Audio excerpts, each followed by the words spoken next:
recording. We're live, here to change the world from this little room. First of all, yes, you have to understand. For me, I have a mantra. This is the famous Jewish mantra, Shema Israel, right? But it's important to have your own mantra in the morning when you wake up. Like, what's the first things that come to your mind? And my mantra is, today I'm going to change the world. Because otherwise it's going to be a boring day. And you decide whether your day is going to be boring or exciting. So the reason we're here today is because we're going to change the world. And hopefully this class, or those insights from the Torah, will help you connect more to your inner self and help you have an impact in the world. First, obviously, on yourself. You always start with yourself, but then an impact on the way you live and make your life very interesting and even fascinating, right? This world, the greatest movie that ever came, that ever came out? I have a few that came to mind, but I don't know which one you're thinking. You want me to show you the script? Yeah, please. The script of the greatest movie ever made. The author is God, and the script is called Torah. And if you shoot it out, you have the story of humanity, which is the greatest movie ever made. Fascinating. You have drama, horror, like romance, like suspense, and science fiction is like, whoa. For every taste, literally. Now, it's funny as a joke, but it's also very true. We are the actors in the movie, and if you go to an interview to be an actor, there are different roles you can play. Now you can decide to be just a backstage or like background, how they call them? Background. Extras. You can be just an extra, right? Just an extra. Or you can be the star. Ooh. Now, that's why we have a Jewish star, to remind us that we can be the star of the movie. Right? Nice. Everything's connected. Now, the idea is, why did the Germans decide to give us the stars? Anyway, the idea is that we have a role to play, and unfortunately, we're in a world today where literally in Egypt, meaning that we have lost the idea of we can be stars.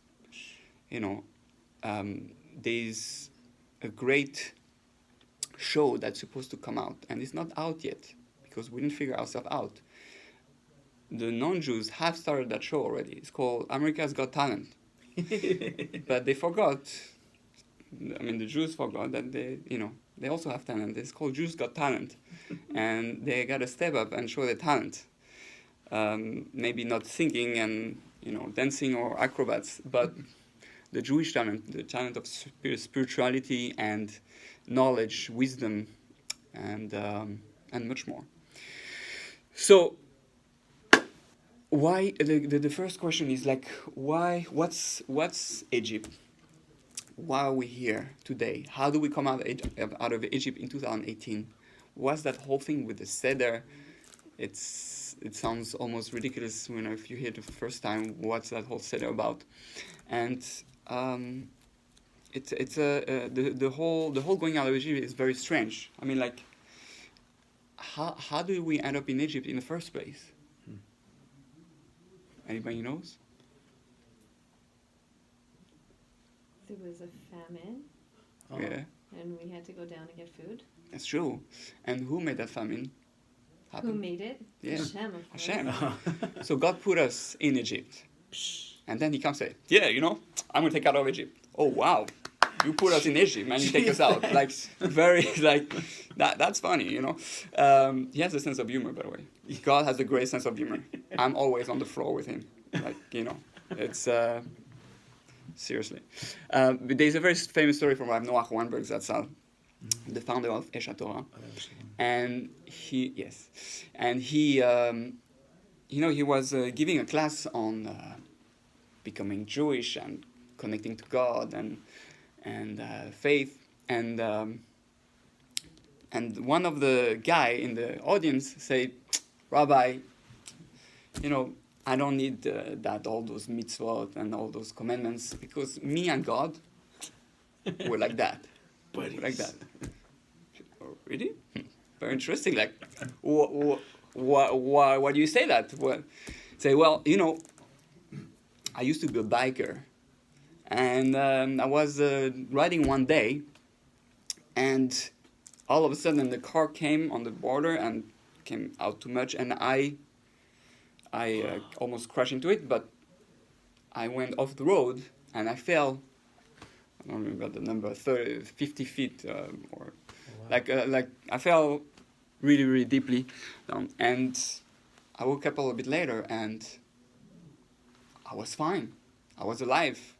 It was no way this could have worked technically. The doctor said it's like. So you see, me and God, we're like that. Rav Nachman thinks and say, very interesting, but how do you think you went in the first place? Who put you in the first place down the hill, right? Who made you fall in the first place? God, obviously, right? Yeah, so then you can blame God for making you fall in the first place. Of course. Well, isn't that all what we do, Jews? Blame God for everything that goes wrong in the We're world? really good I don't think complainers. Jews really do that. Oh, we do it all the time. We do. I mean, it's even in the Torah. I mean, like, whenever there's a problem, I say, God, why? Right? Why? We naturally do that. And Non-Jews do rightfully. that too? What? Who? some of them. The Christians Non-Jews. do that? The Christian feel too guilty to do that. But you're guilty to actually complain about. You're it. already born in sin. Jews feel So. guilty though. There's always Jewish Oh, guilt. yeah. Especially We Jewish. feel guilty all the time. We got it from the Jewish mothers. Always feel guilty. But the. More chametz. That's Right. Exactly. Get the guilt Yeah, out. yeah. Guilt. The guilt. I've said enough. What? Do you know the guilt actually is it's not a Jewish thing. It's a very dangerous thing. Really? It's yeah, We adapted it. right. The We took it, culture influenced us. right, and we're not. We also don't believe in hell. No, In we the do, same but concept. not the Christian hell. Not Yeah. not the one forever. Our hell is very cool. It's actually VIP. I mean, it's very really cool. nice as a velvet It's not rope. very cool, I'll but be it's there with very some hard. people hearing. Hopefully not. Right. So what's the true story? One of the big things that for me was difficult through the years is to figure out, okay, what's really Judaism all about? What are the Jews all about? And even when you become religious, you go to yeshiva, you learn whatever, and then you read the story. It can be confusing unless you have the story a little bit more straight. It can be very confusing, and you don't know where to start or where to end or where to go. So the story of the Jewish people always starts. Well, the story of humanity. Yes, the story of humanity, where there were no Jewish people there. It's Gan Eden. And it's something I try. Whenever you try to understand something in Judaism, you have to go back to the root. And what was the root? Gan Eden. That's where everything started, and all the problems started. Everything we're trying to do is to go back to Gan Eden, to paradise. The Garden of Eden, right? When Adam and Eve were created on the sixth day, and God asked them, what are you here for? You're here in order to eat from all the trees of the garden and to work into the garden. Now, obviously, there's a lot of ideas of what that means, but the basic idea, I'm going to put it more in a French style, very romantic. But the idea is that God said, let's have a meal together. Let's eat. And there are a lot of trees, a lot of fruits, a lot of things, and we're here to get to know each other. Why do you sit and bring some food? Because food helps us connect. When we eat at a meal, it's always, especially Jews, they're fanatics of that. Let's meet. Yeah, where do we eat? It's like it's part of the thing. The whole temple. Yeah, the whole temple. It's just a big, huge kitchen. Maybe a holy kitchen, but it's a kitchen. That's what we do barbecue. Barbecue with the best barbecue expert. So the God wanted us to get to know Him and the challenge was, to get close to him in a way that is very, how we say, selfless and loving, and there was the first drama of a couple. the first mistake between man and woman, so to speak, or to put in other words, between God and us. The whole reason why there's such a thing as men and women is because there's God and us, and we try to understand our relationship through everyday life, to get close to God. So Adam wanted to get to know God in a way that was different than the way God wanted. There was one tree, there was a certain type of knowledge, a certain type of spiritual food, so to speak, that will enable him to understand God on a level that is very, very high, but on a level also that is very dangerous, which creates a split between physical and spiritual. We have to understand that we come from Adam, okay? The original man, Adam and Eve, they didn't look like us. You can think of movies like Avatar, those blue beings, or like The Matrix, or like Lucy. You saw Lucy? Oh, that's a great one. Where, when she goes back to the full self, she turns into just pure energy. Basically, we are spiritual beings. We're much higher than angels. What happened is that because of the mistake we made with God, we turn into beings that look not so godly anymore, very physical. There was a distancing between the body and the soul, and our body became therefore not very light. It's like you have a big light behind you, and if you look at me, then you can't look at me because there's so much light, like when you look at the sun. But then if you draw the light away, then now you start seeing just a normal body, very physical, because your soul has been so detached, so to speak, distanced from the body. So the idea is that because of that mistake, because Adam decided to love God in the way that he wanted, then there was a divorce. It was the first divorce in history. We divorced from God, so to speak. Now, the difference between regular divorce and divorce between us and God is the divorce with us and God is not permanent. Thank God. Meaning God allows us always the ability to come back. But what happened is that now we're speaking about Jews and non-Jews. There was no Jews and non-Jews at the time. We're speaking about humanity. Okay? And the idea was then that split. We created the fact that now we left Gan Eden. We're not anymore spiritual beings like Adam and Eve. We didn't look,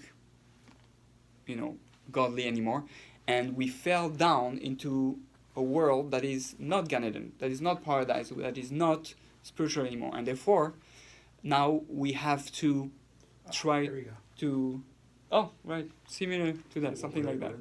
So it's a picture that would look more like now the way it was explained to me is that if you were to look at Adam and Chava, you would first see their radiance and their soul, and then if you look really closely, you can see like the body that was holding in all of their light. Kind of like if you had like an incandescent light bulb, if you just like see it, you'll get blinded first by the light, and if you like squint your eyes and look really close or put on sunglasses, you can see like the filament that's on the light bulb itself. So it's the same idea. You would see like first their soul, and then if you look really close to their body, and now after it was eaten from, you see the body first, and if you look really close, you can start to see the aura of the person. It's the opposite. So, so the idea is, thank you, is that there was this, we left Egypt, which means that we left our connection to the spiritual world, which means we got distanced from our soul, which means we fell into Egypt. Did you mean we left Israel? Yeah, in a way, it's the same Or we as left leaving Egypt. Israel. Gan Eden is technically, according to many opinions, the land of Israel on its higher state, or the highest place actually in Eden, and therefore it's the point where we can connect the most to our spiritual source. Yes. So being exiled from Israel, being exiled from Gan Eden, it's similar, and our soul, body got exiled, so to speak, from our soul. So there was this distance, and really the idea now is to go back. So it's not that God just put us through something just to punish us. He needed us to go through a process of rebirth and enable us to fix our mistake and come back close to God through the living out of Egypt. Okay, so yeah. So, being slaves in Egypt was directly connected to the sin of... Absolutely. Absolutely. And that was the tikkun for it? Yes. Or, Yes, because when we left Egypt, when we reached Mount Sinai, we became immortal like Adam before he sinned. We had fixed the whole thing. What do you mean we became immortal? Just the Jewish people when as we a went, whole, not each individual. The Jewish people, when they who came back to Mount Sinai, right there, they had reached the level of Adam Rishon before the sin and were again immortal. Questions? Yeah, if you have any questions. I do have There's questions. a lot of stuff going on. Yeah, but I thought the sin of the golden calf, didn't they have to drink the gold and then everybody died? So that was after. What happened is because of the sin of the golden calf, they became mortal again. Oh, Yeah. so for a little, Yes, they were for immortal. 40 days. Right. Oh, Until Okay. Right. It was that was the trick. The challenge is to stay immortal, but staying immortal is... Does that have what to do with the Sfirat Omer? Like, we have this purification of the Seder night, and then it's like, okay, now we have to wait to receive the Torah again. But it's the same thing. We have to wait, and this time not make that mistake. not Right. lose your faith. Right. Yeah. Very good. Very good. So, Whoa. Very good. we're always tested with lengthy periods of time and our faith. Yes. That's a recurring theme. Yes. Mm-hmm. Yes. Whoa. There's a thing of patience. One of the things that happened in Gan Eden is that Adam didn't wait. He went too fast in trying to know God, and he wanted to do it in his own way. But the problem today in marriage, in loving relationship, is that we think, I want to love you this way. This is the way I want to show you love. This is not love. Love is, I'm going to show you the way you need and you want to be loved. 5 languages of love. The 5 languages of love. Awesome. Right? It's the most important thing. Right? If you're in a relationship and you say, the easiest example is gifts. I love chocolate. You know what? I'm going to buy her chocolate because I love chocolate, so I'm sure she loves chocolate. The thing is, she hates chocolate. Oh, no. So you go there, and you're like, oh, so happy that here I bought you chocolate, and you're so excited, and she's like, thank you. I hate chocolate. So, or you say, oh, thank you. And then she becomes frustrated, and you don't know why, right? Because you do it again and again, and she told you she doesn't like chocolate. You still do it because that's what you like and you love, and you end up in relationship, and it goes both ways, right? And you end up in a relationship where you're only given the love that other person wants to give you. Say, I'm not interested in that. And that's that whole thing, that problem that exists in this generation, because that's really one of the biggest problems, is to fix Adam and Eve's sin, which is to fix God and the world's sin, right? God say, I want to be loved this way. You know how? Here. This is my instruction how to love me. This is God's love letter. And humanity says, no. We don't want to love you like that. We want to have fun, and we want to do this and do that, And then you have, some time for you, maybe in times of trouble. I lift my hands up and, God, I need you. You see, I love you a bit, right? But that's really what we do. We create the relationship with God that we do with human beings, and that's Our whole Judaism, it's a whole therapeutical process, relationship exercise on how we can I'm so happy you're saying all this. I can't even. right. So it's a whole relationship process about how I'm going to relate to someone else and how we can become close and friend and love each other. So that's a challenge. And that's Passover. What? What does that to do with Passover? Okay. Everything. Yes. So there's thousands ways to go about it, but let's try to. We don't have so much time left. Our whole Passover. What time is it? 8:20. Okay. All right. So Also, whenever anybody has to go, let us know. yes, if anybody needs to leave at a specific time, I won't feel offended. You can go. But I'm not in a rush. I This just isn't a feel captive Okay, table. okay, good. I We know don't at want to 9 stay. o'clock. Okay. Yes, there'll be recordings for those who miss out. No, that's true. Okay. So what's happening? The Seder. So let's just finish the story. The non-Jew, humanity, Adam and Eve, left Gan Eden, and because there was that type of divorce with God, and now there was a need to gain back that love with Him. And on 7 levels, it says that God left Gan Eden 7 times. We'll see after what it means. But 7 levels that needs to be, worked out in order to get closer. So, what happened is that now we were humanity lost in the world, in the physical world, and God was waiting for humanity to come back to Him and regain that love and bring God back down into the world. In a way, it's like saying Gan Eden is when God is back here with you. Because the temple, the Mishkan, that's why we read the whole thing of the Mishkan now during those weeks, is bringing God back down to earth. And the Mishkan was just like Gan Eden, Gan Eden is just living with God in this world. That's what it means. And really our challenge is to try to do that, to bring that back into our everyday life. So what happened? Adam and Eve are in the world, and they have children, and basically humanity is not really interested in a relationship. We are single. Let's party, right? Woo! That's what humanity has done. They party, and they party good and bad, and A little bit so too crazy. bad that God said, "You become corrupted, and your relationships are absolutely not working. I need to eradicate." Human race who has become so corrupt that it needs koshering.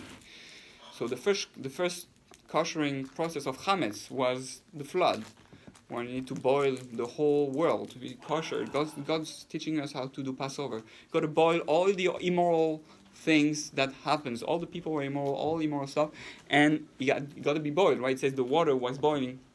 It's a midrash, but whatever it means, it's a spiritual cleansing, and not just the world, but the animals also needed to die, beside the fishes. They got lucky. The aquarium was safe, but the animals, meaning because we had become animalistic, we had lost our humanity, and the animals also need cleansing. So the animal who became affected by our own animalistic behavior, and everything needed cleansing. Now, what happened is that eventually, so Noah came and was a man who had still kept a certain type of morality, and God said, "You're gonna continue humanity because there's still hope through you." And eventually came Abraham. Who was Abraham? The father of the Jewish people. What was special about him? Abraham was the first lover of God. Abraham is the first one who tried to fix the relationship. Question. Yes. Wait, so Adam was not the first Jew? No. So who was Well- he then if he wasn't a Jew? No, there was no Jews. There's no religion? There was no Oh. need for Jew religion or Yeah. Jews. The world's default was relationship with God on this level. Wait, Right. but why was No, Abraham well, the first Jew? there's two ways to look at it. You could say he was not Jewish, Yeah. or you could say that Adam was actually the first Jew, but he lost his Jewish soul. Why? So From because of the relationship that, it's like a king gives the queen the crown, Mhm. but because she misbehaved, she takes back the crown. So Eve took it back? No, God took it Oh, back. God. God took it back. So the idea, Adam and Eve were one and the same thing. We tend to think that Adam and Eve are Wait, they men and made women. Eve out of his ribs, right? Yeah, that's Or- that's a metaphor. That's not true. No, absolutely Well, not. it's literal. It's not literal, but the idea is that he was made from something deep within him, right? Something internal. The woman is the internal part of you. You and whoever your wife is gonna be, right? Mm-hmm. It's really one being. It's not 1 plus 1. It's like really one soul, right, like connected. right, and yeah, God has masculine and feminine yes, together. Characteristics. so to speak, yes. When you put it together, No, I think God wasn't separate. God has masculine and feminine parts. So I'm just realizing that Adam Harishon also was the same as So to God. speak, yes, He was only separated after right, male and female, into male and because female. why? Forgot. Because he misunderstood how the relationship is supposed to work. Right? He misunderstood how the male female Adam acted like a complete male instead of acting also like a female. He misunderstood the giving and receiving part, and now he needed to face that within himself. And that's such a common problem nowadays. It's everywhere. It's the The society as a whole give and take problem. Capitalism, it's just we tell you what to take and it's good for you, and we're like, okay, we're confined by the matrix. We're conditioned to believe what is happiness and what it is that I'm supposed to love. I'm not supposed to love chocolate. That's what society wants to sell There we you. go. It's good. It's tasty. It's delicious. Chocolate is the least harmful of the things. Right. No, I'm giving Yeah. chocolate as a mashup for everything else All that the type of that we're tastes so sweet. used to what society feeds us. Right? That you end up- that we don't have our Yeah. own brain. That's right. and- Now you understand These- exactly now what it brainwash. means to go out of Egypt. Ooh. Egypt was the society that controlled its people through a certain way of thinking, right? Oh. Mitzrayim, its myths are narrow. We were narrow-minded by the mind Narrow-mindedness. of the Egyptians, the way they want to control it. And their god was a sheep.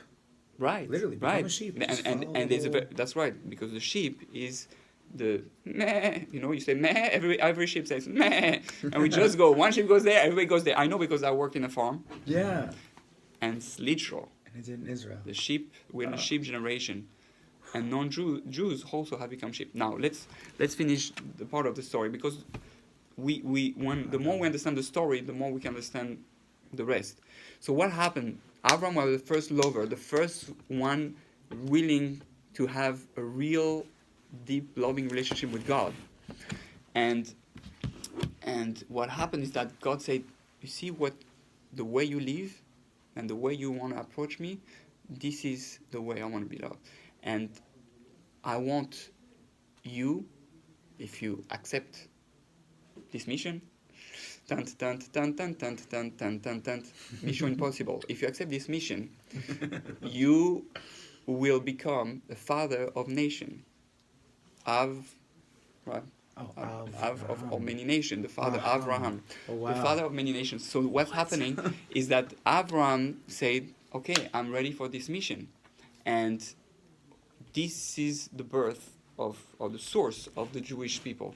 So the Jewish people is the desire to take on that mission of reconnecting or repairing the relationship between us and God, so that we can bring God back in our marriage, in our relationship with Him, and bring back on God on earth. The Jewish people, who are the Jewish people? Right? Basically, Jewish people came after the children of Abraham, who accepted to take the same challenge as Abraham. So God said, if you're willing to follow my path, I'm going to take those people, I'm going to take you through Egypt and out of Egypt for the purpose of you becoming a light into the nation.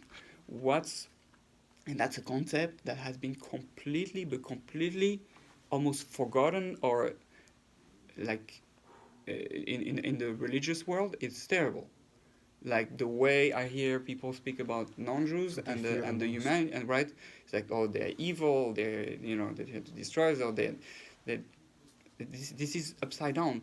The only reason you were chosen, so to speak, to be Jewish is because you chose to be a light into the nation. What does it mean to choose to be a light into the nation? It means I choose to live a life that is so intense that I have a connection, very spiritual life connection with God, and by showing the relationship I can have with God as a human being, the whole world is going to learn that they can do the same. That's really the mission of Jewish people. So what's Passover? Passover is breaking into the habit of everyday life. It's to break into your, you Jews are crazy. For 1 week, you're going under that weird diet where, where you're gonna eat stuff like matzah, where you're gonna be constipated for a few weeks, and you have to eat everything is out of potatoes, even the vodka, and basically you gotta on that night. On that night, you gotta be drinking wine. Yeah, 4 full cups. We don't care if you get drunk or get a headache the whole year, like the Gemara says. There was one rabbi who used to have a headache from one Passover to the next Passover. Obviously, it's a mashup, but he forced himself to drink because that Passover night is to break every possible habit you have had. Usually you sit down, you eat right away. No, we're going to make you starve for a few hours. We're going to read the Megillah, and then we're going to eat. Put you through Magid Right. for 4 hours, and then you Shulchan Aruch. That's right. And then you have to rush because now we're only 5 minutes left to eat a whole meal because you have to finish African before Chatzos. It's like, what in the hell is this religion all about? It's insane.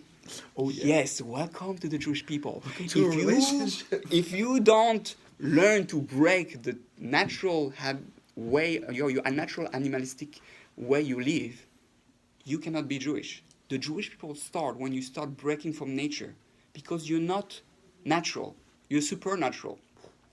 You know who the Jewish people are? They are the first Avengers. Or I would say the first Avengers. Yeah. And the idea is that we're a group of superheroes undercover, because we just look, French, American, Russian, but we're superheroes undercover, and in a way, Jew, Harry. right. And the idea is to be able to really transform ourselves into those being that much more spiritual. The challenge is that when you wake up in the morning, you might not feel that you're a superhero or that you're unique. You might not think, what's my mission here? I'll just go to work, and then find a spouse, and then have a family, and then go to sleep at night and pay the bills and tuition and the kids and get crazy and and to die. That's depressing. Yeah, exactly. It's terrible. That's why this world is depressed. But that's what people do. Yes, you know why? Because they're still in Egypt. Wow. The whole idea of Passover They're is... like on autopilot. Yes, Yes. welcome. Soon you won't have to drive your cars. Even your cars will be on autopilot. And they'll park themselves. Right. It's insane. The idea is that we are... They're on these screens all That's the right. time. Yeah. Zombies, hashtag. That's the problem. Technology It is destroys the Egyptian slavery. It enslaves you. Why? Controls your mind. It controls everything. Oh, narrow-minded. You only can see. It controls your eye. That's why it's iPhone, iPad. That's why everybody has bad vision these days. Right. That's true, too. You don't say I love you But to I your do like spouse. You use your text I love you. You're just in the heart of And it's usually misspelled, like UV. Right? Yeah. No, there's no language anymore. It's just back to Egyptians. Just emojis. Hieroglyphics. So hieroglyphics, everything. Absolutely. There's less So we're and really less- back in Egypt. Yes. Actually. Everything. That's God's humor. That's the joke. We're back in Egypt. How do you call it? Hieroglyphics. Hieroglyphics. Those are all the emojis. There's less and less connection between the person and its misinterpretation through Yes. social Oh, media. yeah. The relationship is completely misinterpreted. And say, gosh. why were you so upset? No, that's not what I meant. Yeah. Yeah, it's confusion. It's confusion. So we have to repair our relationship. So we are superheroes, and what we do on the night of Passover. So how do we become superheroes again? So this is the real human being. Okay, so this is a bit hard to understand, obviously, like that. But basically, God, I try to make it very simple, very quick. God created the world Nice picture. with 10 sayings. If you read in the beginning, say God said, "Let there be light." God said this, and those represents the 10 steps, right? 3 and 7, for the world to come into being. God is on the top, so to speak. We're on the bottom, and there's 10 steps to reach God. Now, what's the idea? The idea here is. So, what's the idea here? The idea is that we have 10 steps to fix the relationship between us and God, right? Now, the human being is made out of those 10 powers, out of those 10 functions or qualities or superpowers. Flash is number 1, Hulk is number 2, and Superman is number 3, and Spider-Man? Spider-Man is number 5. Not all Avengers. Huh? Some of them are part of the Justice League. Why? It's the same thing to me. They're superheroes. Yeah, you're right. For me, Marvel and DC. they all end up in the same movie at the end. But Infinity Wars, it's coming. That's what everybody wants, right? Infinity It's War. literally coming out in like a month. It's the idea that at the end, all the superheroes. But you understand that all those superhero movies is all about the story of the Jewish people. You have superpowers, but you want to live a normal life like everyone. Oh no, Clark Kent. but if I was given with those gifts, that means I'm here for a purpose, a mission. Maybe I should really get back into my suit and become the daredevil of the world. So what's happening is that we have the struggle every day as a Jew. Should I be normal, just like everyone else? Or no, should I become like Abraham, the greatest rebel in human society?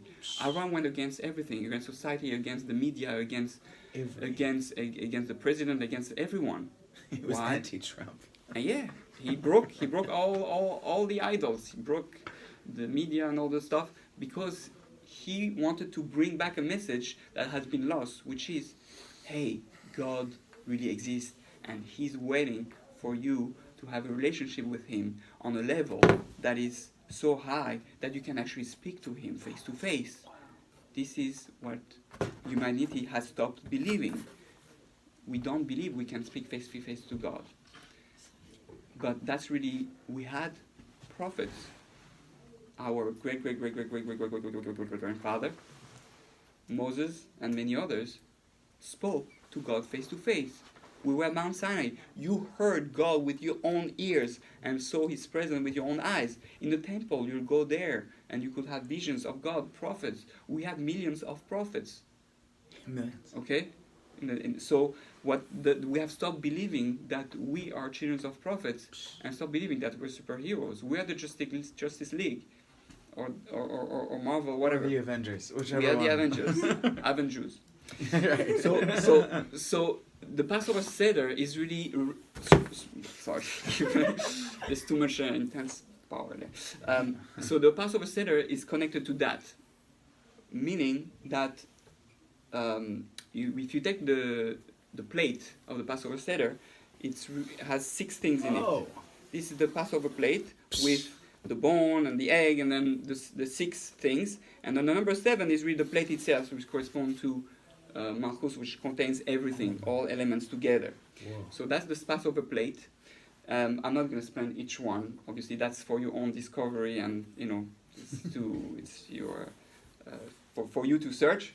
And then the 3 top are what? What's the 3 things of the Passover Seder? The Pesach. 3 matzos. Oh, the 3 matzahs. 3 matzos that we put together, and they're on the top. That's what the holy thing, because the 3 matzos is the way you think, the way you perceive the world. The 7 things are your animalistic desire, the way you do relationship with people, the way you behave. We are trying to purify our relationship, the way we act, and get rid of all the chametz in our heads, all the thoughts that society makes you think you love chocolate, and therefore you should eat chocolate. And we're saying, no, we know what to feed ourselves. We eat ourselves matzah. We learn to think the right way. And when you do that, you're able to connect your mind and body, your soul and body, and able to experience real freedom. So Passover, in a way, is when you reconnect. Right? So we were in Gan Eden, right, where we had three things basically pure, and we fell into Egypt, which represents the body, and we have to fix the things. We have to reconnect Gan Eden to Egypt, bring the matzah, so to speak, down on the Seder plate. The temple, same thing. Temple was a place where God was. And the rest of the world is the Mitzrayim, basically. So when you go to the temple, you reconnect to a life of Gan Eden, an experience that teaches you that it's possible to have God on earth and interact with Him. The head and the body got separated. Your body wants to do things, has desires, and is very animalistic and wants to eat chocolate. The head says, no, I don't want to eat chocolate. I want to eat spirituality. I want to eat things that are good for me. And same thing, Adam and Eve, there was the split between Adam and Eve. There was only an Adam and Eve because Adam misunderstood how to have a relationship with God. It creates a whole separation of body and soul and Adam and Eve, and out there, men and women. Men and women don't marry anymore. Or if they marry, they usually get divorced because there's a miscommunication between the body and the soul, between understanding the real relationship they're supposed to have between God and us. Now, on Thursday night, what we do on Thursday night? We do Bedikas Chametz. We go out and we look in the house for the Chametz. Now, all these, the danger of our generation is we just do things because the rabbi said so, or because it says in the book. And that's not why you say things. You say things because you're trying to have a relation with God, and you want to connect to your superpower because you're part of the Aven Jews that really are here to save the world. So what do, you take a candle. Now you could take a flashlight if you have to, but the best is a candle. Why the candle? Because the candle is man. You have the wax, the bottom. You have the wick, and then you have the head and the soul. That's the candle of God. So when you go out in your house, what you're really doing, the house is really like yourself. You are your house, and then you go with the candle all over in the house. You're really going inside you, all over you. How am I doing in my relationship with this person? How am I doing with of the way I treat people? How am I doing in the way I think about society? Do I eat chocolate because I really enjoy chocolate, or because society told me to love chocolate? When I drink Coca-Cola, is it? I'm thinking, yeah, I want to drink Coca-Cola, or I want to drink, and then the first thing that pops in your mind is Coca-Cola. Always Coca-Cola. If I drink Coca-Cola, I'll be happy. So what is this? You actually want to drink Coca-Cola because you saw about 1,000, 10,000, 100,000 hours of advertisement through TV shows, movies, and billboards. Yeah. And therefore, each time you think of drinking something, the first thing that comes in your mind is Coca-Cola, because you're brainwashed by the Coca-Cola Society, who spend billions of dollars in advertising and convincing you that the best thing to drink is Coca-Cola. So even the Santa Claus got to change to red and white in order to fit Coca-Cola. Coca-Cola. Right? So they brainwash our entire general society, and it makes us addicted to it. But really, if you never saw any advertising, you'll say, water. Much more healthy, and you're not thirsty after it, right? So the idea is that we don't know anymore why we love what we love, why we want what we want, or just want. We don't even know that we want, and because society just push you down to. So what we do on Passover, we break the matzah. We take the matzah, we break. We say, stop thinking the way you think. You are on a an ending cycle of the snake who eats its tail, right? And it's not stopping. You're in a vicious cycle, and you're not you're not thinking on your own. You're not playing the superhero. You just want to be like everyone else. Wake up. There's something unique about you. And on the Passover Seder, you're trying to reconnect to the source of who you are. Why are you Jewish in the first place? You think you're Jewish because you're just born from a Jewish mother? Well, that's very sad. You're Jewish because you were there at Mount Sinai or in Egypt, and you decided to convert, to take on that mission, like any convert who came after Mount Sinai. And you decide, I want to be part of that mission. I want to be a light into the mission, into the nation. I want to reconnect to my love relationship with God and show the world what it is to be in Gan Eden, that it's possible. So that's our mission. That's what we try to do. So in this Haggadah, it's called the Kabbalistic Haggadah, it goes through the different steps of the Seder. It's pretty deep. Even myself, I know, because I don't know any Kabbalah, so it gets confusing. But it gives you at least a glimpse that every part of the Seder connects all the different types of relationship you can have between the different powers and character traits that you have with yourself and with others. And this way, you can learn how to have a Passover or a Seder that leads you to fix yourself. Now, it's not just this. There's many other books, but this is just one example that's more spiritual level.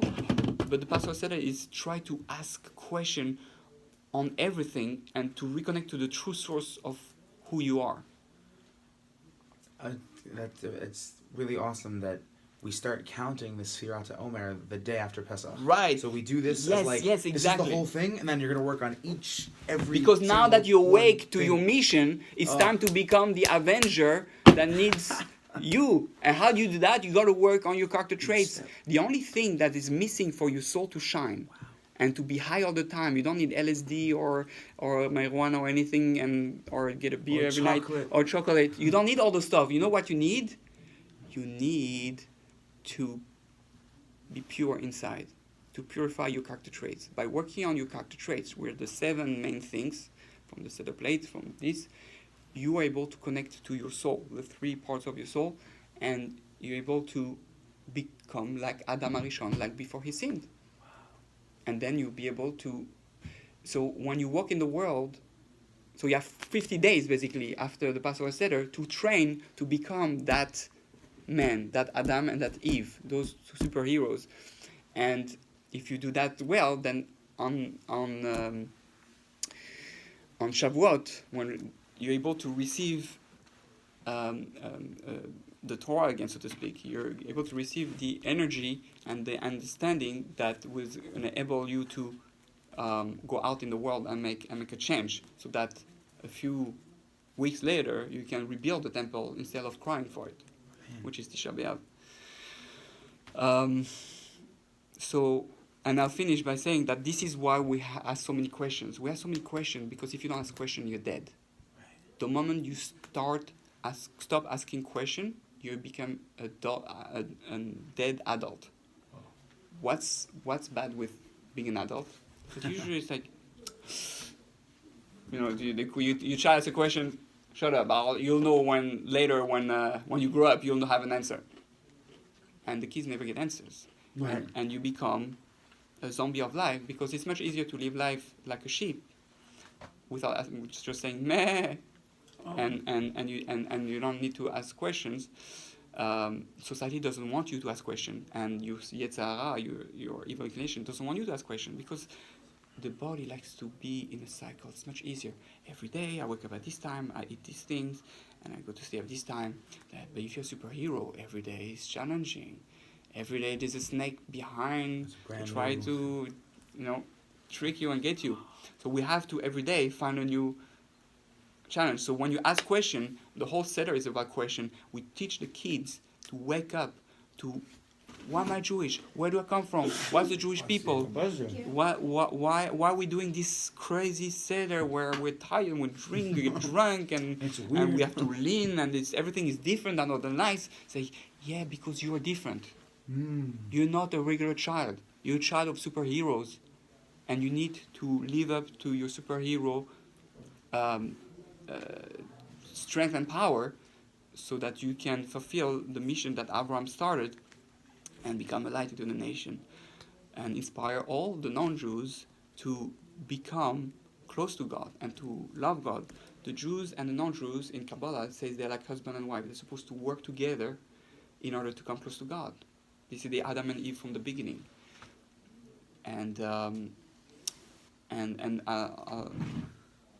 the reason why we keep distancing sometimes ourselves from non-Jews with certain laws, like eating kosher and all that stuff, or intermarriage, is because we're trying to keep each one its role.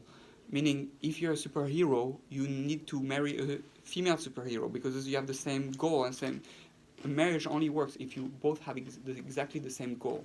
If you have this goal and the other one has this goal, it's not going to work.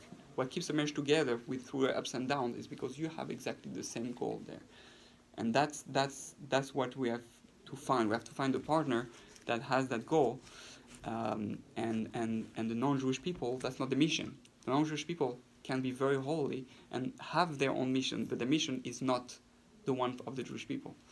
They're supposed to learn from the Jewish people and finally work together. But I have to be a Jew, and he has to be a non-Jew, and work together to do God's will and have the most beautiful relationship, just like at the beginning in Gan Eden. Any questions? Too much? Yes. It's not a question, but it's just something I realized, like, as you were talking. How you said, like, opposites attract, like, not, you didn't say that, but, like, you were saying, like, two different people, like, well, two of the same people are good, like, good together, I don't know. Like a marriage. Yeah. But then opposites attract, but then they, like, you know, go their separate ways, and, like, obviously it's easier to attract with someone who's right there, and but then you... Right, because I can two opposites. A man is the extreme opposite of a woman, and the reason for that is because we are the extreme opposite of God. There's nothing. The difference between us and God is much more than between us and animals. Yeah.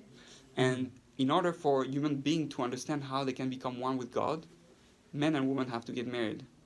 You know, to understand that I have to become one with that jerk, no, with that crazy opposite being. That's crazy. How is it possible? I'm alpha, and she's beta, or whatever, right? Like I'm fire, she's water. I'm Scorpio, she's Cancer, whatever. Like, right? But that's not the point. The whole point is we have to live a life like in heaven. Shamaim. Shamaim is Esh and Maim, fire and water, and they're together. In this world, if you put fire and water together, it doesn't work. But the Jews are here to show that it can work on some level. It only works if you use the Torah. We can put fire and water together and keep it both alive. The fire doesn't get extinguished and the water doesn't evaporate. So the idea is, what keeps you together? God, right? Ish, Isha, Yud, and Hey. A man and woman can stay together if there's God in them, in both, and they have the goal to be one with God. Because the same thing.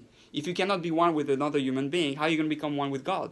If you cannot accept the exact opposite of yourself and learn to go together in one direction, how are you going to do it with God? It doesn't work. So that's the challenge of the world, of humanity, of every human being. And if within ourselves, we are our own dysfunctional couple. My head wants certain things, and my body says no, he wants the opposite. My body wants, I want to sleep in the morning. My soul says, I want to wake up and change the world. You want to sleep? Are you crazy? No time for that. Right? So which one do you listen to? You're your own worst couple. Yeah, enemy. But that's that. But if the body and the soul understand that they have to marry each other, and they're here to make a difference, and they're superheroes, and by going in the same direction, they can work together. And the body can have his little sleep and chocolate once in a while, and the soul can have its spiritual ascent, prayer, and learning and connecting to God also. And then together they work, and they're able to achieve the ultimate goal. So you have to learn first to marry yourself, and accept your your dark side, so to speak, which are not always dark. Sometimes we think that, oh, I want this, so it's bad. I love bacon, so I love it. I must be evil. Say, no, because the Torah says, if you see bacon, you should say, I love it. But I can't because I have a soul. So God is not here to prevent us from getting what we love. He's here to teach us how to redirect those desires and use those desires to want something even greater than that. There's something greater than bacon. It's called kosher bacon. It's good. Lamb bacon and beef bacon. Yeah. No, I'm just joking. But you have to know there's a Gemara that says that anything that God created that is forbidden, like kosher or anything, exists in a permitted way. And because God is not here to prevent us from having pleasure. God wants us to have pleasure, but He wants us to achieve the highest level of pleasure. It's like, you could have get married to this wonderful, beautiful woman, but instead, you just wanted to eat chocolate. Like, really? Oh yeah, chocolate is awesome. You have no idea what you're missing out. And that's what the world state is in. We're so busy with our everyday little kids' desires that we never end up there for the great, great desire. Right? And that's all the stories in Hasidus about God putting many fences and then put a lot of candies before the last fence, because He's trying to see who is going to just settle for the candy and go back home instead of just going all the way, right, to God. So that's the challenge of the setter, to go all through the whole setter to reach God, right? And also not to settle for the karpas for the matzah, but to reach the end of the seder where you sing Hallel, because that's really a love song. You want to reach the end of the seder where, wow, I'm a Jew, I chose a mission, and I'm part of the Jewish Avengers, and I'm here to change the world and become super holy and be aligned into the nation. Wow. Let's sing Hallel. Let's do it. Right? Thank you. My pleasure. It's exciting, no? Yeah. All right. Thank you. Do you want to change the world? Yes. Absolutely. All right. And you also? I don't know if it's possible though. Of No. course it is. Making a change I'm in not one trying to be a person's little life. pessimist. No. You see, this I've is seen a lot of things in this world. yes, but doesn't mean you cannot change them. You know that there are people who can leave their body and go in other people's body. It's called astral projection. They can leave their body. They can even go into. Depersonalization? No. Oh, Literally, that's a No, it's psychological- literal. it's a Your soul type can of your actually personal separate. hypnosis meditation, and you leave your body, and you can go in Yeah. animals' bodies and even trees and stuff like that. There are people who can put a newspaper in fire just with their chi. You have to see to believe it. But I've seen a lot of things in my life. There are people who can. Magicians? No, real magician is people. fake. I'm speaking real people. There are people who can, put like things through their body and walk on coals, and these crazy things that exist. Unfortunately, we're in the Western world where Western human beings are narrow-minded. They fell into Egypt and That's where I am. they have never seen anything spiritual. If you go more to the Eastern world, by the Indians and all there where they have sometimes bad stuff like voodoo stuff or whatever, but you're gonna see some crazy things. I met people who can see dead people and speak to them, and have dead people dead souls move stuff in their room or throwing things at them. Pretty goals. Or and mediums, right? Mediums are able to communicate with people, or you can. There are children who remember their past life and tell you exactly who they were, where they lived, and all that. All this, we're so used to what the society tells us. You're a very intelligent monkey, and we're going to a high level of technology, and soon you won't have to drive your own car. Wow, that's evolution. Great. No, the Jews are here to remind us. No, we're going. There's going to be in a phase. The world is going toward a transcendental change that is going to happen in the next 300 years. We're going to realize that science is actually spirituality in a baby language, so to speak. But we are on the phase of a change where we're going to realize that we are much more spiritual than we are, and that we have access to our soul, and we have superpowers, literally, not just like in the movies of Marvel. It's very apparent that Abraham was the first scientist. He looked into the world and he found God. Right. He understood how every nuance of everything existed. This plant, that animal. Just like Adam. And then he's like, oh, quoted them. Hashem must be doing this. And similarly, the other way, like with quantum physics, like once you know how all of the rules of this world work, you can know how to break the rules. Yes, exactly. So that's we're going to a quantum physics level. The change is going to go for the way we look at science and to go in the quantum world. To go from Egypt to Gan Eden, which is going from this world to the quantum world, right? And our way we're going to perceive the world and experience the world is going to change. So may we all be able to have a Seder that is going to inspire us Amen. to connect to our true self, our true mission, find your own mission in this world eventually, and become part of the Jewish people who want to make a difference.